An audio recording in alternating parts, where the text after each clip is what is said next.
તો રાજકોટ અમદાવાદ હાઈવે પર ખાનગી હોટલોમાં દરોડા નાગરરાજ અને ખુશ્બુ હોટલ પર પ્રાંત અધિકારીના દરોડા છે. દરોડામાં 5,000 લીટર જ્વલનશીલ પદાર્થ જપ્ત કરવામાં આવ્યું છે. હોટલના રસોડામાં ટાંકા બનાવી રેકેટ ચલાવવામાં આવતું હતું. દરોડામાં 3 ટાંકા જપ્ત કરી સીલ કરવામાં આવ્યા છે. હોટલ માલિક યુવરાજ ધાંધલ અને જોરુ ધાંધલ સામે કાર્યવાહી કરવામાં આવી છે. બે હોટલમાંથી 5.65 લાખનો મુદ્દામાલ છે તે જપ્ત કરાયો છે. વધુ વિગતો સાથે અમારા સંવાદદાતા ભાવેશ પ્રજાપતિ જોડાઈ ગયા છે. જે ભાવેશ, જે રીતે રાજકોટ અમદાવાદ હાઈવે પર હોટલો છે ત્યાં દરોડા પાડ્યા છે, જ્યાં કેટલીક જ્વલનશીલ પદાર્થો જે મળી આવ્યા છે, શું છે કાર્યવાહી કરાઈ?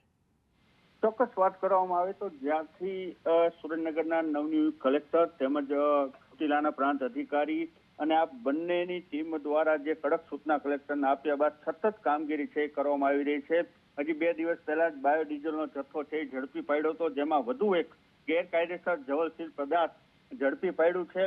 2 હોટલની અંદર જ ટાંકા બનાવી આખો ધંધો છે ચાલતો હતો. 5,000 લીટરથી વધુ આ પદાર્થ છે ઝડપી પાડ્યું છે. 5 લાખથી વધુનો મુદ્દામાલ છે પણ કબજે કરવામાં આવ્યો છે. 3 ટાંકા જપ્ત કરવામાં આવ્યા છે.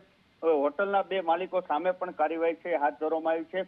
આ જથ્થો ક્યાંથી લાવતા હતા, કેટલા સમયથી ધંધો કરતા હતા, કોણ કોણ આની ખરીદી કરતા હતા, એની પણ તપાસ છે હાથ ધરવામાં આવી છે. એટલે હવે હાઈવે ઉપર સતત પ્રાંત અધિકારીના ચેકિંગથી જે ગેરકાયદેસર પ્રવૃત્તિ કરતા હોય એમાં ફફડાટ ફેલાઈ રહ્યો છે.